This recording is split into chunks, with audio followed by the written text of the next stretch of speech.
Hello and welcome to Alpha 19 in 7 Days to Die. Now the purpose of this video is not to introduce you to the new zombies or weapons or any of the big features of the game, but rather to provide some tips to help you in the first couple of days survive, because there are some changes in Alpha 19 that are worthy of note, that are quite subtle and sort of beneath the surface. So let's get down to it. Now the first thing to note in Alpha 19 is that food and water are potentially a big problem early on. It's certainly when in the first couple of days I played on a server, I was almost always on the brink of starvation, and even sort of quite a few days in. Now in this particular playthrough that I've just started, you'll notice it's only on day one, it's only a couple of hours in. I've done the initial quests. Oh, some fairly bad lag here. Let me just sort this out. Okay, that seems to be back working sensibly, 70 frames per second. Yeah, now the first thing I want to draw your attention to, oh, a pig. Now that's not actually what I meant, but before I do anything else, I'm just going to kill that pig because, as I mentioned, food is a big problem early on in the game, so I can't turn down the chances of a little bit of meat. Oh, where's he gone? Over there. Now, yeah, pigs can be quite dangerous until you've got some firearms. Hence the precautions I've taken here.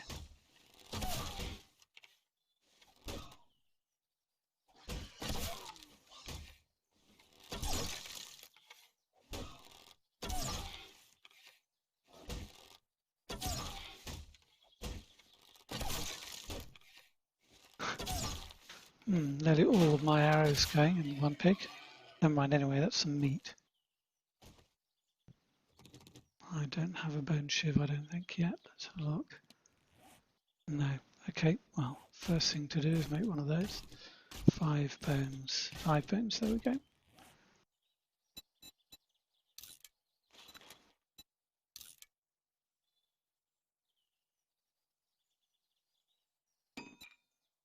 And then I'll harvest the rest with this.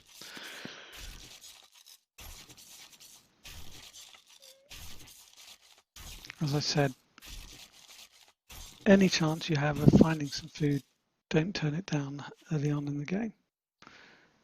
Now, a fire.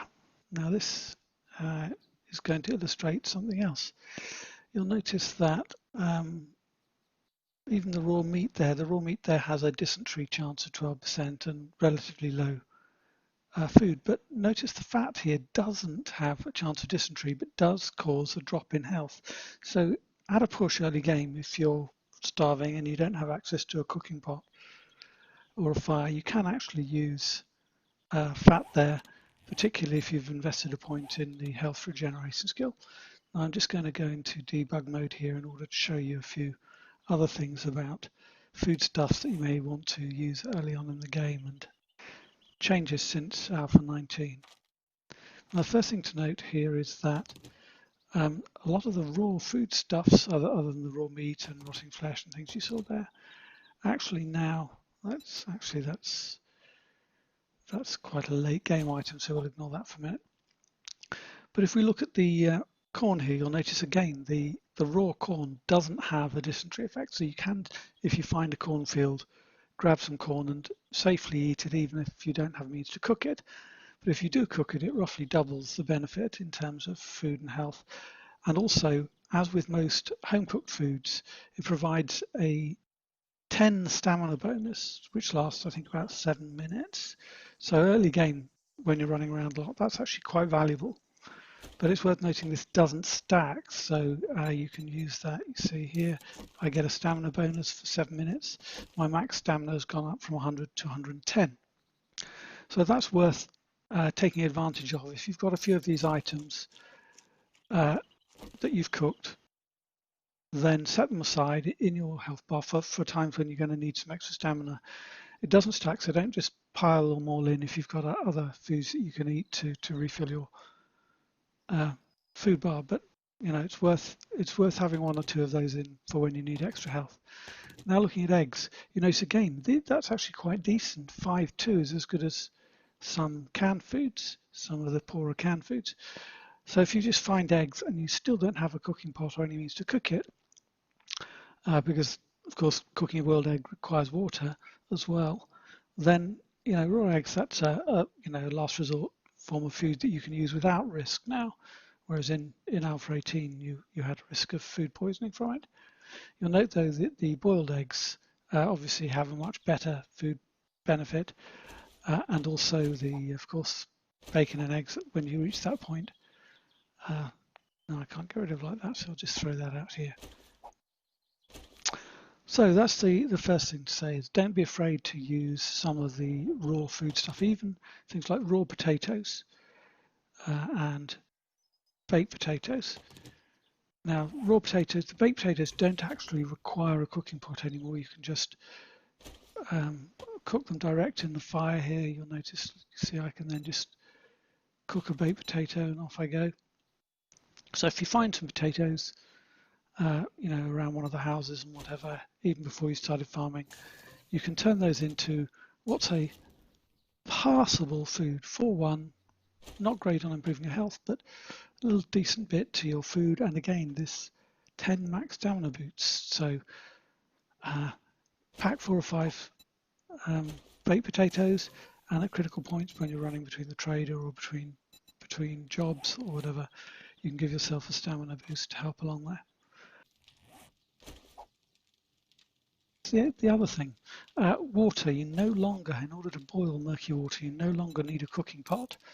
So early on in the game, if you're struggling for water, you've got some empty jars or you've got some murky water, don't drink it raw. In its murky state. I don't know if you can have raw water.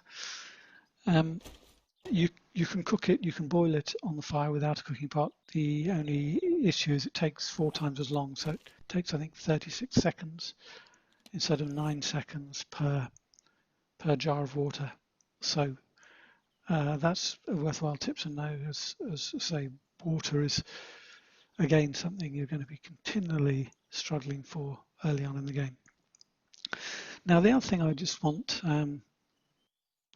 to draw your attention to is that the bow and crossbow, in fact, have had a big buff in this game, particularly on. I know a lot of people don't like using the bow, and indeed the primitive bow is woefully inaccurate except at very close range. But what they've done is that they've added a huge buff to the sneak damage bonus, and I'll illustrate that for you now. So here I am at a house which is quite near the trader that I've been sent to. The traders are no longer miles out in the open, they're usually near some houses. Beware, you can't actually lay down land claim box close to the houses. Now here I expect I'm going to see a couple of zombies. Now the primitive bow is my primitive bow, 4 arrows. Oh look, there's one here, a nurse. I'm sneaking and boom, down in one shot. This one's a bit tougher. Didn't actually go down in one shot, but very nearly.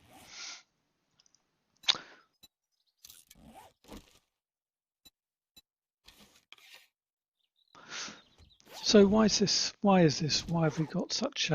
Why is this such an important buff? Well, the primitive bow is pretty weak, though it has been buffed in its base sense very slightly. I think the base damage with a stone arrow now is 19 with a level 1 primitive bow. But when you get a headshot, that's essentially double, so 38.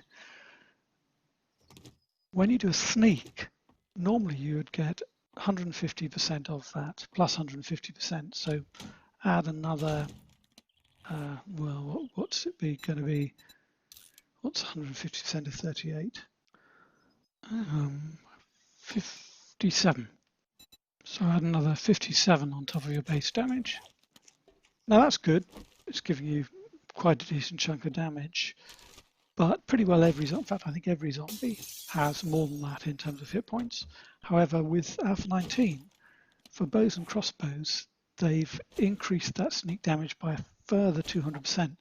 So all sneak shots with your bow now have, even before you've put perk points into the bow or into Hidden Strike, have a 350% sneak damage bonus, and that takes you up to around 170-ish damage.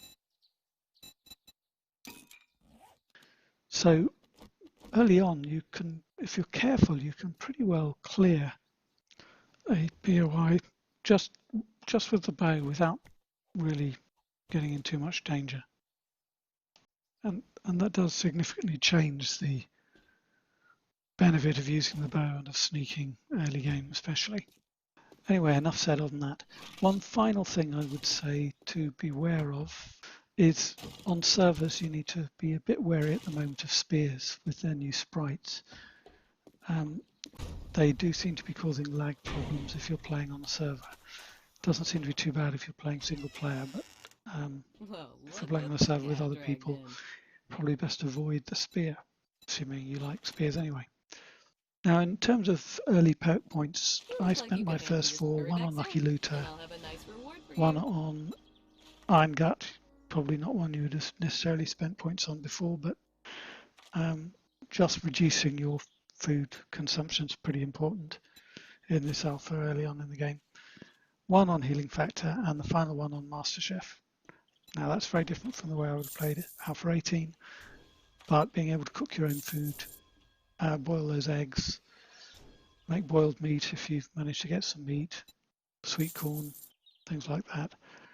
That's a big benefit early on in the game now. So I would strongly advise a point there, even before cardio. I haven't yet put a point in cardio because I'm going to come to the trader and I'm going to spend the first 2 or 3 days and the first couple of hours of play in and around the trader, emptying houses, looting, which will probably get me a couple of perk points anyway, so I'm not going to really need cardio until I'm traveling further afield. But that's certainly what I would advise. Biggest takeaways are, though, don't be afraid to use some of the raw foods like raw eggs, even raw potatoes and things like that. Now you're going to need lots of food. Also, use the bow. Thanks for the business. Take advantage of the fact that the bow is now actually, even in its primitive form, pretty useful early game at one-shotting zombies, provided you sneak. If you have not managed to sneak, you're back to the fact that you're going to take 8 or 10 arrows to bring them down. Anyway, enjoy the game. I'll let you find out all about the new POIs and weapons and mods and whatever from other much more able YouTubers than I. But these are a few things that I felt were useful for any new player to learn and know about. Take care. Oh yes, and if you found this helpful, please hit the like button. Thanks very much.